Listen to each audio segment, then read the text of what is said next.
আমি Shreya. Welcome to আমার নতুন একটা মিনি ব্লগ।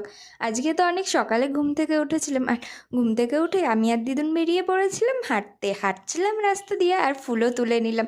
আর আজকে না ওয়েদারটা এত দারুণ ছিল, সকালবেলা অনেকক্ষণ পর্যন্ত কুয়াশাও ছিল।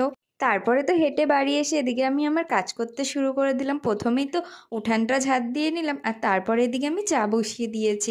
চাটা বসিয়ে চা করে খেয়ে নিলাম, আর তারপরে চলে গেছিলাম আমার বাগানে। বাগানে তো গোলাপ ফুল ফুটেছে, আর অনেক কড়িও এসছে গাছে। খুব সুন্দর লাগছে গাছটাকে দেখতে। কদিন পরে যখন ফুল ফুটবে তখন আরও ভালো লাগবে। তারপরে তো রেডি হয়ে বাজারে চলে গেছিলাম। বাজার টাজার করে বাড়ি এসে বিকেলবেলার দিকে আবার চলে গেছিলাম আমাদের জমিতে গিয়ে প্রথমেই তো আমি রজনী ফুল ভেঙে নিলাম। আর এখন তো প্রচণ্ড ঠান্ডা থাকে বিকেলবেলার দিকে, তাই বাড়ি আসার পরে ভীষণ ঠান্ডা লাগছিল বলে এদিকে আগুন জ্বালিয়ে আমরা সবাই মিলে আগুন পোয়াচ্ছিলাম। আর তারপরে সন্ধেবেলা ঘরে এসে বসে পড়েছিলাম পড়তে।